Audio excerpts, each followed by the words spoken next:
What's going on, everybody? C4 here today, bringing you the newest release of my Madden 18, Madden 17 rosters. And we're doing the Baltimore Ravens, the third team, showing some love to the Ravens here after, it was just Buffalo Bills taking over Beast Mode TV the last couple days. So, for the Baltimore Ravens, if this is, you don't understand what this is, what are you watching? This is my take, which I've done for the last 2 years, 3 years.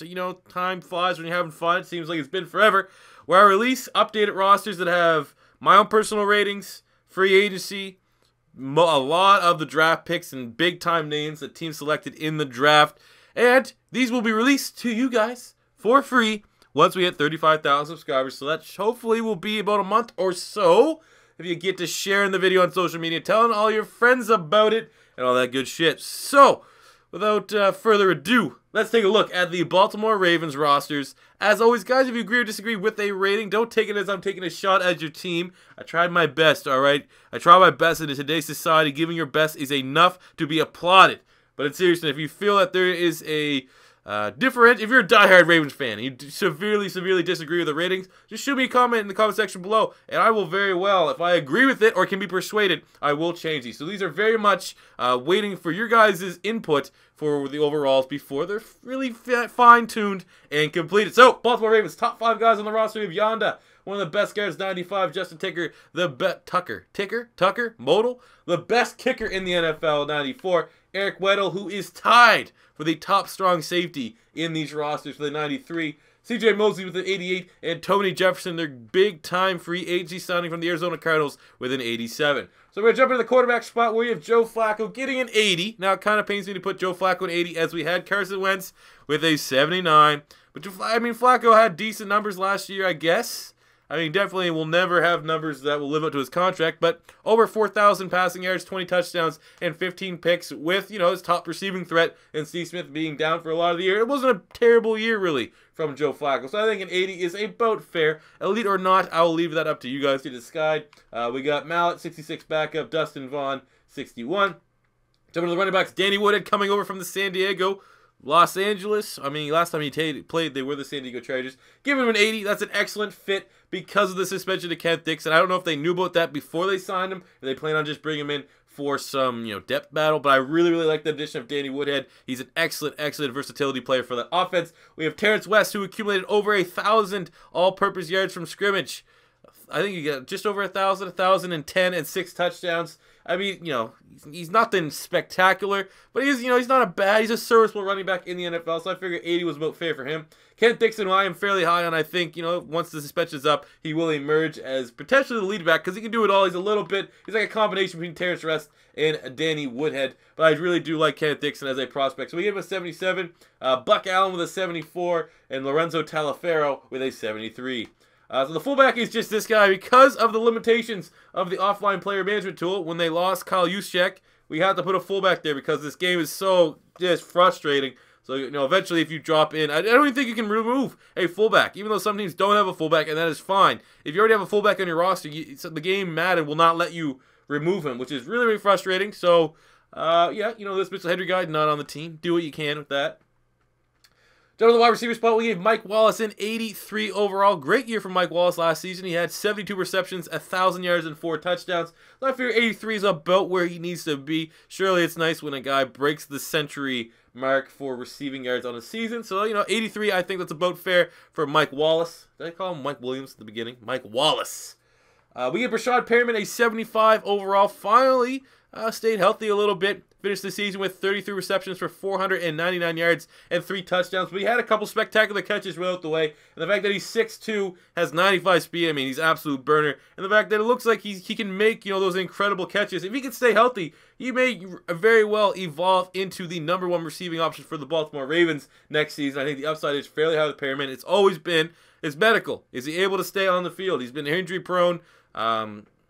With the injury that he had when he was a rookie, it seemed like that lingered forever and ever. But maybe, just maybe, if he can come back and be healthy next season, that is a big get for that Baltimore Ravens offense. They certainly need the spark. We have Caponero, 68, Vince Male, I don't know, who cares, 66, Chris Moore, 65, Kenny Bell, 63, and Keenan Reynolds, the former Navy quarterback, with a 61.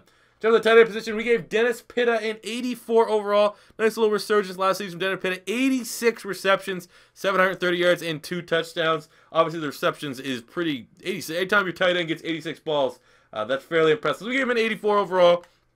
I guess like just because we're only on a couple of rosters, that's 1 point below Zach Ertz. So fairly high on Dennis Pitta, a nice bounce back year, and is one of Joe Flacco's favorite targets, his security blanket. But as always, stacked to the tight end position is the Baltimore Ravens. Ben Watson a 77, the ageless wonder, 35. Crockett Gilmore 74. Max Williams, who you know, I was kind of surprised he hasn't had a bigger role yet with the Ravens. He was really impressive coming out of college. With a 73, Nick Boyle 73, Darren Waller 69, and Morgan Cox, the long snapper, with a 40. Jump to the offensive side of the ball. We give Ronnie Stanley an 80. I know he had some injury and wasn't, you know, really overly spectacular early on, but I think he still is one hell of a left tackle prospect, so we gave him an 80.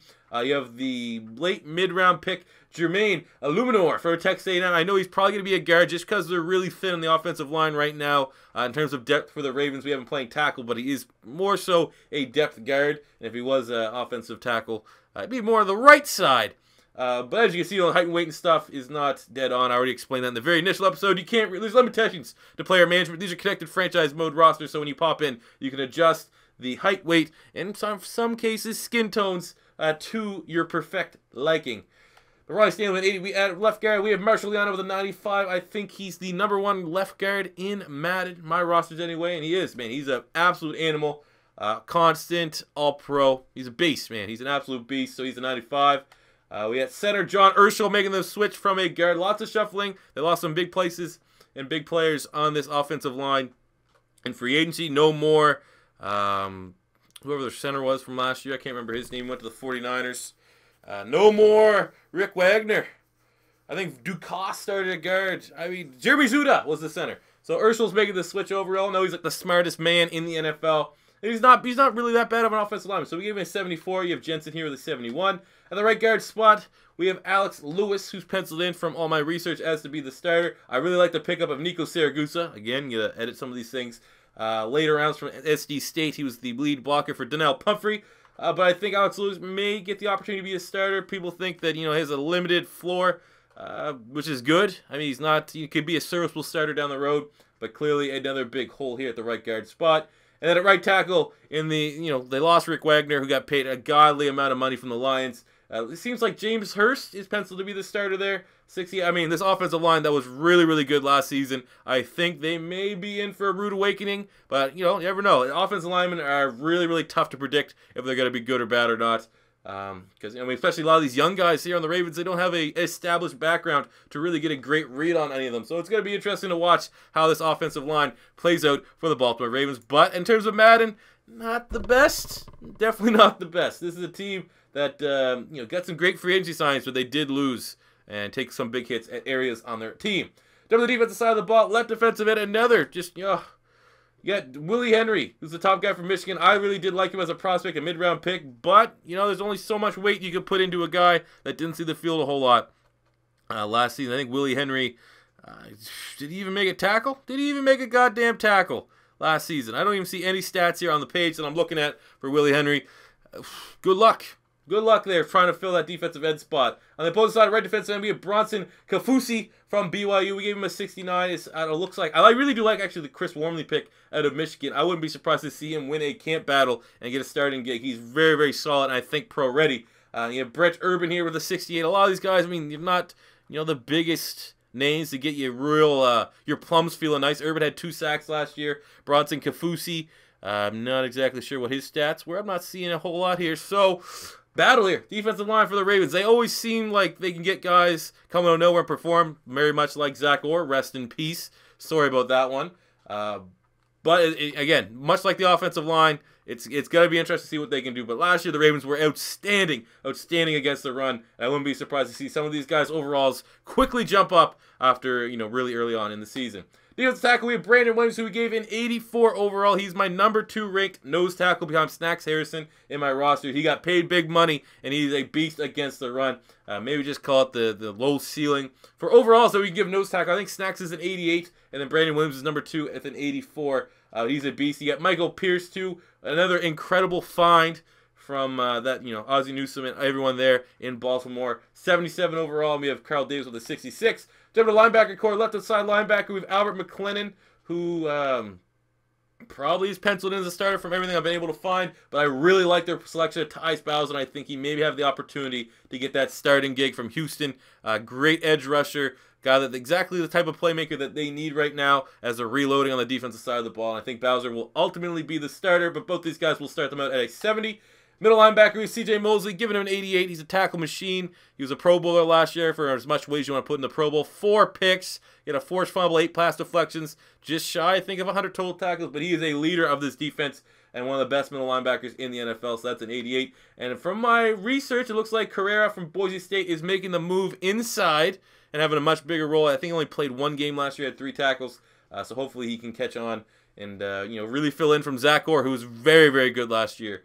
So he's big shoes to fill. Right outside linebacker, we got T. Sizzle, still giving him an 86 overall. Led the team with 8 sacks last season. Still an intimidating playmaker. Even though he's getting up there in age, obviously he survived when Elvis Dumervil unfortunately did not.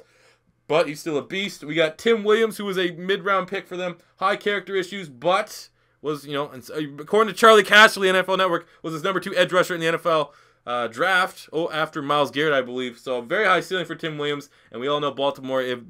Obviously, if you exclude the Ray Rice thing, they have a very good locker room, and they should be able to get him on the straight and narrow. We give Zadarius Smith a 71 as well, and Judon a 68. Jump to the secondary, we give Jimmy Smith an 83 overall last year. Jimmy Smith finished the season with, I believe, how many picks did Jimmy Smith have? Jimmy Smith had no interceptions, but 4 passes. He's a solid. He's not a guy that's going to show up everywhere on the stat sheet, but he is a very good lockdown corner when healthy. Missed some time to injury, but when he is in there, he's very, very good. So we gave him an 83. We have Brandon Carr coming over from the Dallas Cowboys, kind of in a Band-Aid role. But, he got paid big, big money from the Cowboys. Failed a little bit of expectations, but last season was debatably his best season with the Cowboys. So maybe he's having a little bit of a late career resurgence, and that's definitely a nice little Band-Aid for the Baltimore Ravens. We gave Tavion Young a 79 overall, an excellent, excellent pick last year.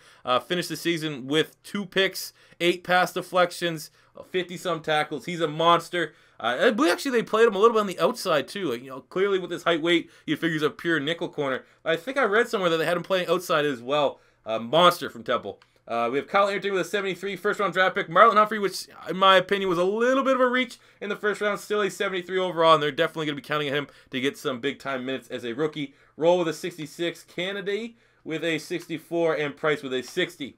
Jump to the free safety spot, we have Tony Jefferson, who they brought over from the Arizona Cardinals. He had a monster season, was debatably like the best tackling safety in the NFL last year. So we gave him an 87 overall at the free safety spot. We have Ladarius Webb, who was cut and then brought back the converted corner. I really like anytime a converted corner makes the transition. Obviously, he's probably not on the same kind of level as a Malcolm Jenkins, but I really do appreciate Ladarius Webb. I think he's fairly underrated, even though he struggled to stay on the field the last couple seasons. I think he actually got full 16 out last year, though, which is good to see. So we gave him an 82. Huff with a 66. And Robertson Daniel with a 62. And at the strong safety spot, we give Eric Weddle a 93 overall last year. Pro Bowler, 4 picks, 13 pass deflections, a sack, and just shy of 100 total tackles. He's a monster, ageless wonder. And as I said, he's tied with, I believe, Landon Collins. This is a spoiler. Tied with Landon Collins and Rashad Jones as the top strong safeties in my roster. Eric Weddle is an absolute monster for the Ravens. Kicker Justin Tucker, best kicker in the NFL. I don't think he missed a kick last season. That's a 94 overall. If I was throwing out 99s, he might have got it 99 because that's just how much dominant he is over anyone else at his position. And the punter, Sam Koch. We're going to go call him Cock. I know I probably butchered that name, but it always looks like Cock with an 84 overall. Very solid punter in the NFL. So there you go, guys. That is your Baltimore Ravens ratings for my Madden 18 rosters. Let me know what you think about it. If you agree or disagree with any ratings in the comment section below. As always, at 35,000 subscribers, I will be releasing these rosters to the public for free. There's other assholes out there charging $5 a pop, which is ridiculous. So at least help me out, scratch my back by, spreading the love of the channel and getting me ready for Madden 18 season. And I'll hand you guys some free, pretty serviceable rosters in my own opinion. So thank you guys for watching, and until next time, see you.